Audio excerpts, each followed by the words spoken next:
ഈ മേലെ കാണുന്ന ടൈപ്പോഗ്രഫി എഫക്റ്റ് എങ്ങനെയാണ് ഫോട്ടോഷോപ്പ് വെച്ചാണ്ട് ക്രിയേറ്റ് ചെയ്യല് ജസ്റ്റ് നോക്കിയാലോ.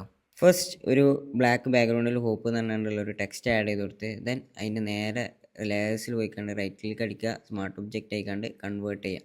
ആൻഡ് അതിൻ്റെ ഓരോരോ പോയിന്റ് കൺട്രോൾ ഹോൾഡ് ചെയ്ത് കണ്ട് നമുക്ക് അഡ്ജസ്റ്റ് ചെയ്യാൻ പറ്റും. ദെൻ കൺട്രോൾ ജെ ക്ലിക്ക് ചെയ്ത് കണ്ട് അതിൻ്റെ ഒരു കോപ്പി എടുക്കുക. ആ കോപ്പിക്ക് ഒരു ബ്ലർ ആഡ് ചെയ്ത് കൊടുക്കണം താഴത്തേക്ക്.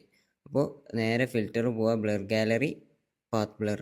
ദെൻ ആ ആരോ താഴത്തേക്ക് സെറ്റ് ചെയ്തതിന് ശേഷം നമുക്ക് വേണ്ട അഡ്ജസ്റ്റ്മെൻറ്റും കാര്യങ്ങളൊക്കെ വരുത്താം. ആ സെൻറ്റേർഡ് ബ്ലർ എന്നുള്ള ടിക്ക് മെയിൻലി ഒഴിവാക്കണം.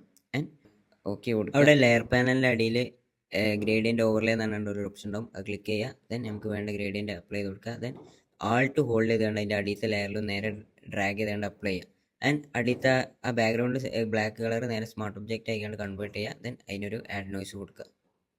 ഈ വീഡിയോ സേവ് ചെയ്യാൻ മറക്കണ്ട. ആൻഡ് ഇതുപോലത്തെ ഒരുപാട് ഡിസൈൻ ടിപ്സ് ആൻഡ് ട്രിക്സ് കണ്ടന്റിനും ഗ്രാഫിക് ഡിസൈനും ബന്ധപ്പെട്ട് കണ്ടുള്ള കണ്ടന്റിനൊക്കെ വേണ്ടിയിട്ട് ഈ പേജ് ഒന്ന് ഫോളോ ചെയ്തോളൂ. Thank you.